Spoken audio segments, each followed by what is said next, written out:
Nah, pertarungan yang kedua, kita akan segera mulai. Silahkan. Akan kulihat sejauh apa persiapanmu. Aku mengaku kalah. Kau ini... Kalau kami mendapatkan 2 kali kemenangan berarti kalian kalah. Kalian tidak bisa maju atau mundur lagi dan akan menunggu di sini sampai waktunya habis. Sedokan, kau yang kedua. Siapa yang akan menghadapinya? Biar aku saja. Kita pasti menang. Tenang saja ya.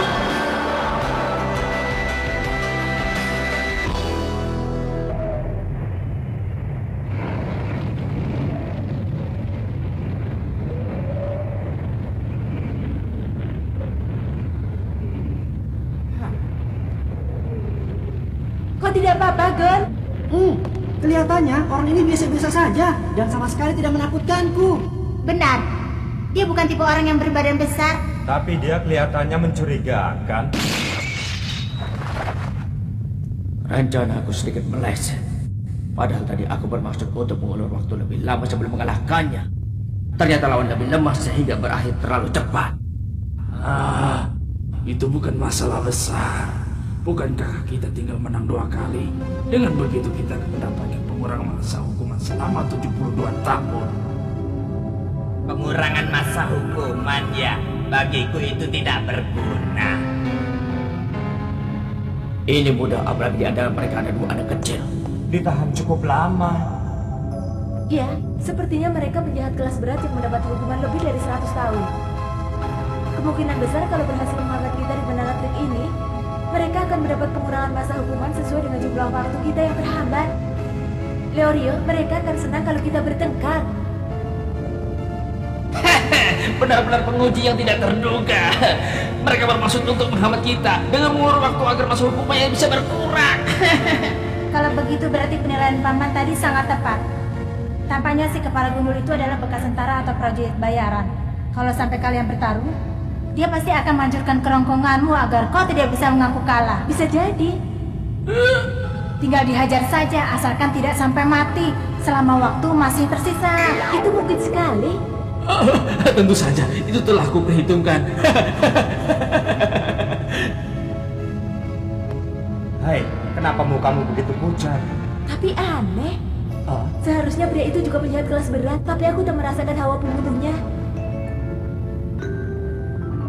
Biarpun aku merasakan hawa berbahaya lain yang bukan hawa pembunuh. Yang namanya tahanan dengan masa hukuman sangat lama itu ada bermacam-macam tipe. Hei, kita bertanding dengan cara apa? Kalau tidak salah, kau bertarung cara bebas ya?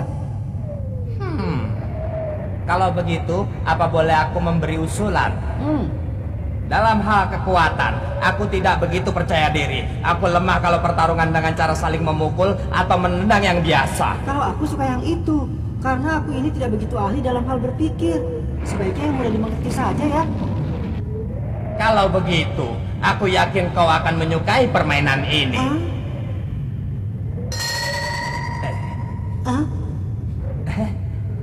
Ini bukan dinamit. Ini adalah lilin biasa. Kita nyalakan. Siapa yang padam, dia yang kalah. Ya, itu mudah. Kita pakai cara itu saja. Baiklah, aku setuju. Pilihlah, kau mau lilin yang mana? Kalau mau lilin yang panjang, tekan yang bulat. Kalau mau lilin yang pendek, tekan yang silang. Ku minta kalian semua ikut memilih. Ini jebakan. Kalau orang biasa, tentu saja dia akan memilih yang lebih panjang. Pasti di lilin yang panjang telah dipasang suatu muslihat. Memang biasanya orang akan beranggapan begitu. Tapi bisa jadi malah sebaliknya. Lilin pendek itu yang dipasangi muslihat. Tetapi kalau terus memikirkan itu... Ya, tak akan ada habisnya. Ini yang namanya 2 pilihan tidak bebas. 2 pilihan tidak bebas? Saat dihadapkan pada pilihan yang berisiko, biasanya kewaspadaan seseorang akan langsung bekerja, sehingga tak bisa memutuskan dengan seketika. Ditambah lagi adanya kekhawatiran akan kegagalan ketika melakukan pilihan yang salah. Ini jauh lebih sulit dibandingkan dengan memilih di saat biasa. Kalian boleh berpikir dengan tenang. Kami punya banyak waktu. Biarpun ini pengambilan suara. Tapi kalian bebas untuk mendiskusikannya. Pilih yang mana? Kurapika, kau pilih yang mana? Gon, kau yang menentukan. Hah? Kami akan mengikuti keputusanmu. Daripada berpikir panjang, lebih baik kita pertaruhkan saja insting hewan liar, Gon. Aku setuju. Aku boleh menentukannya ya? Iya. Baiklah, kalau begitu lilin yang panjang ya? Jangan. Kau memilih lilin yang panjang ya? Iya, soalnya lilin yang lebih panjang sudah pasti padamnya akan lebih lama. Siapa bilang? Itu tidak mungkin. Ya, apa boleh buat?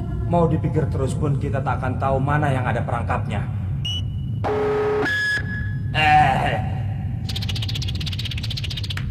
Lilin yang panjang untukmu. Untukku lilin yang pendek saja. Nah, sekarang kita menyalakan secara bersama ya.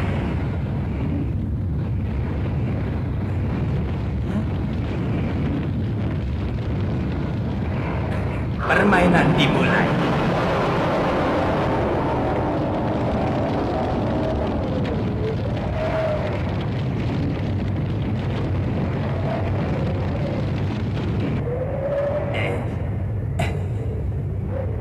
Wah, bahaya, bahaya. Angin yang berembus di bawah sangat kuat. Kalau begini jangankan bergerak, menengok saja rasanya sulit.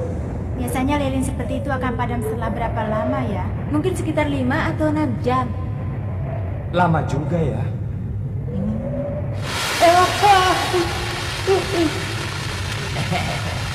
Ada apa dengan lilin itu? Pasti di lilin itu telah dicampurkan bubuk misyu atau bahan yang lain. Lihat, ternyata benar kan? Bagaimana ini? Tidak. Lilin yang telah kusiapkan sebenarnya ada 4 batang.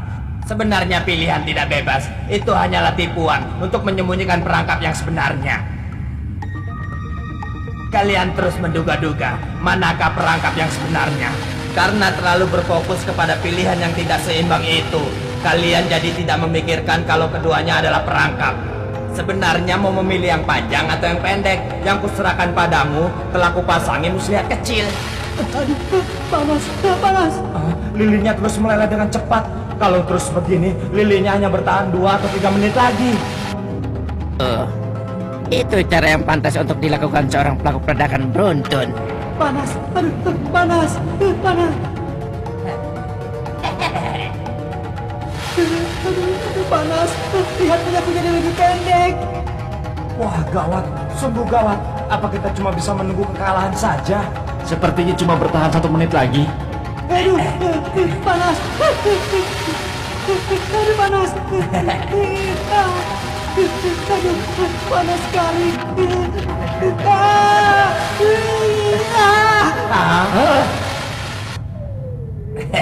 Jangan dendam ya. Kau sendirilah yang bodoh sampai terkena perangkapku.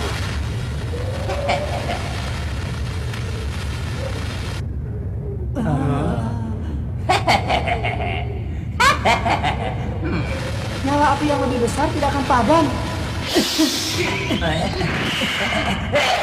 Oleh angin yang kecil ya kan?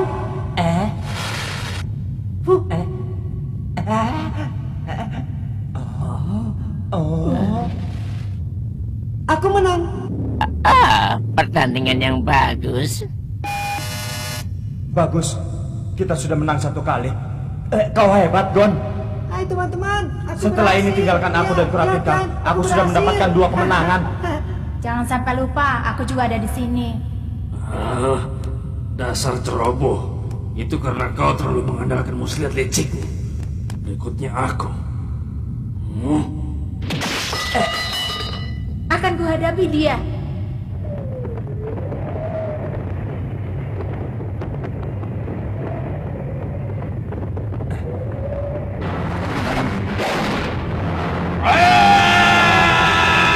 Sungguh menjijikkan.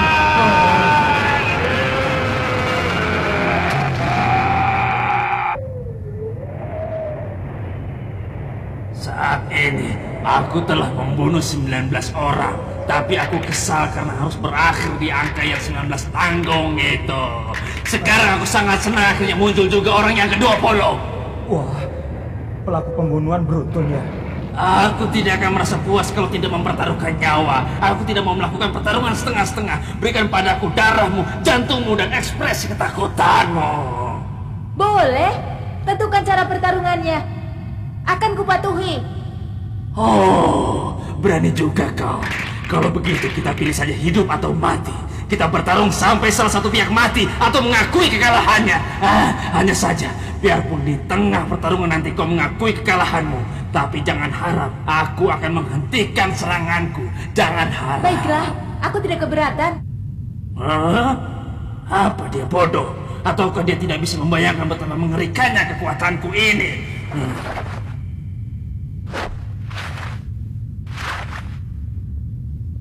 Ayo kita mulai. Ya, itu yang kutunggu. Untuk orang yang seperti dia, aku telah menyiapkan senjata rahasia yang ada di tangan kanan punggungku ini. Apakah Kurapika baik-baik saja ya? Sepertinya lelaki itu seram. Bagaimana menurutmu Kilua? Bagaimana ya? Dia hanya bisa bergaya untuk menutupi kelemahannya saja. Tapi bila melihat dari dekat, wajahnya yang selalu dingin itu, dia sedang menghadapi detik-detik kematiannya. Dan ini pasti waktu yang sangat menyenangkan. Hai Kurapika, serang dia duluan. Kalau bertarung secara jujur, kau pasti lebih unggul. Lihat baik-baik. Betapa mengerikannya diriku ini.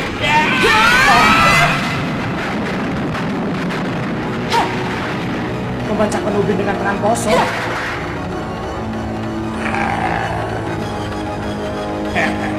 Hai Kurapika, mundur! Ayo cepat mundur!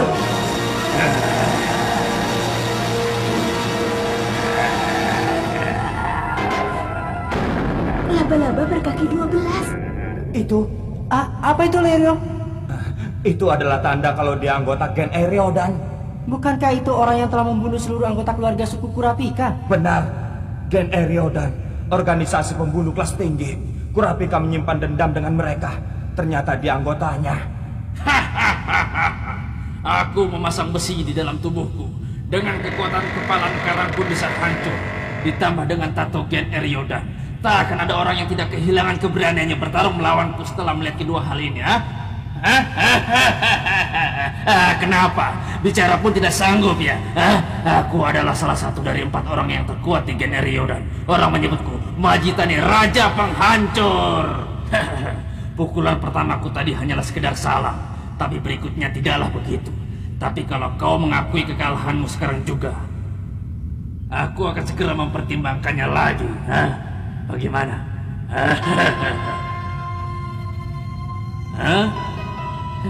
Karena terlalu ketakutan dia sampai terdiam. Kurapika sedang marah.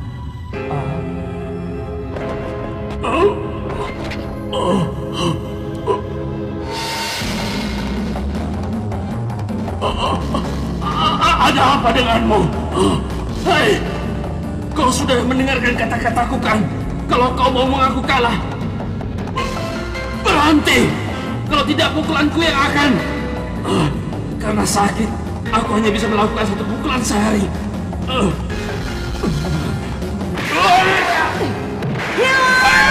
Baiklah, aku yang.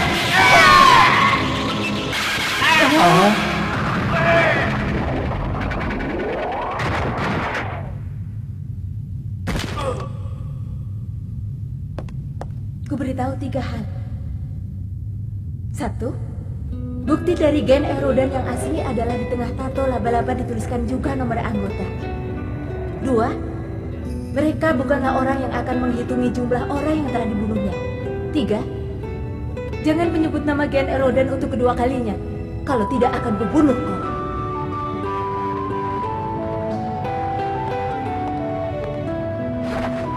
Kenapa matanya merah begitu? Matanya semerah api. Sama dengan saat itu.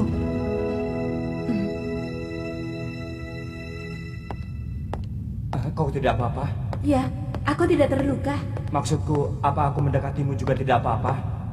Sejak pertama kali aku melihatnya, aku sudah tahu kalau dia bukanlah lawan yang tangguh. Apa benar?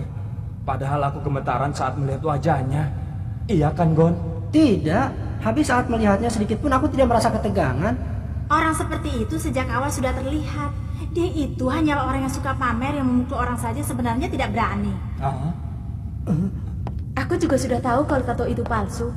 Tapi begitu melihat tato laba-laba itu, pandanganku langsung berubah menjadi merah. Bukan hanya itu.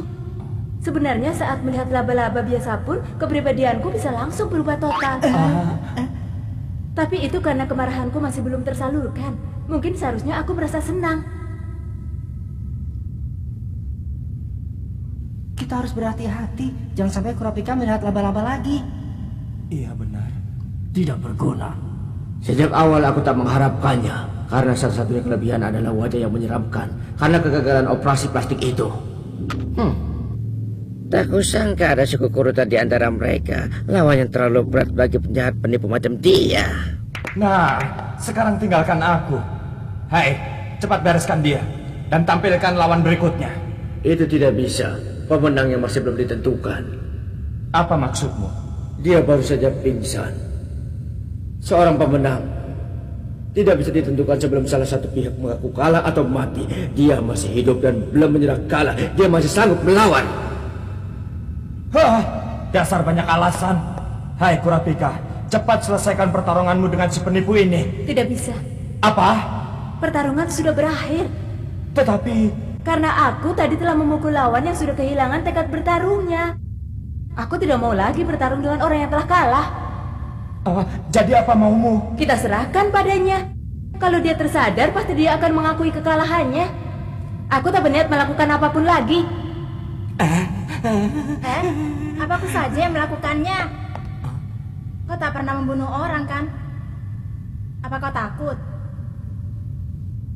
Aku tak pernah memikirkan masalah takut membunuh atau tidak.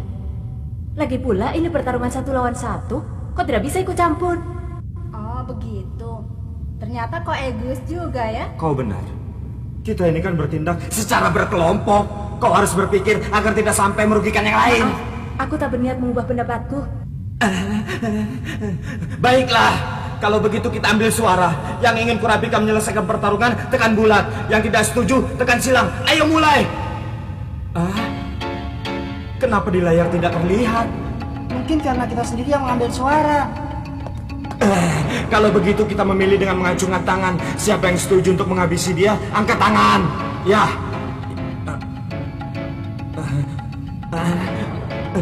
Apa mau kalian sebenarnya? Habis tidak ada gunanya. Dia tidak akan mengubah pendapatnya. Apa yang kau tahu? Kurapika itu ingin menjadi hunter agar bisa mengalahkan organisasi Gen Eroidan. Karena itu, sudah seharusnya kalau dia bekerja sama agar bisa lulus di ujian hunter. Kau tahu kan itu? Aku sudah berusaha.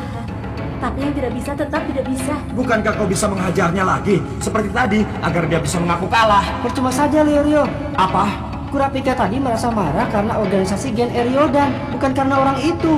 Orang itu kan bukan anggota Gen Eriodan. Tapi kan... Dia tidak akan melakukan yang tidak diinginkan. Itu kan prinsipku. Menurutku sebenarnya kalian itu berdua mirip. Memaksa orang itu tidak baik. Apa? Karena setiap orang mempunyai alasan dan keyakinan masing-masing. Diam kau. Aku tidak mau mendengar dari mulutmu lagi.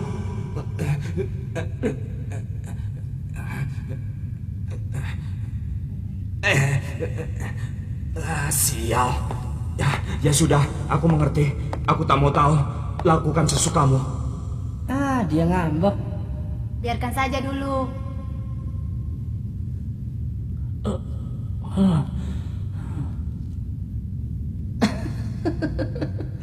Dasar bodoh. Mereka benar-benar telah terjebak dalam muslihat suara terbanyak ini. Cara pengambilan suara memang sangat praktis dan ampuh. Tapi justru disinilah letak perangkap yang berbahaya itu. Dalam pengambilan suara, ada 2 hal yang tidak boleh sampai dilakukan, yaitu diskusi dan mengatakan pilihannya. Kerahasiaan akan hilang dan diketahui dengan jelas mana pihak minoritas dan mayoritas. Lalu, faktor yang bisa menyebabkan pihak minoritas memberontak adalah rasa tersisih, ketidakpuasan, kemarahan. Dan itu akan menyebabkan timbulnya rasa tidak percaya pada anggota-anggota yang lain, yang pada akhirnya akan menyebabkan kehancuran. Nah, kalau sampai terjadi perpecahan di sini, berarti kelima anggota akan gagal semuanya. Dan cuma tinggal masalah waktu saja sampai perpecahan itu terjadi.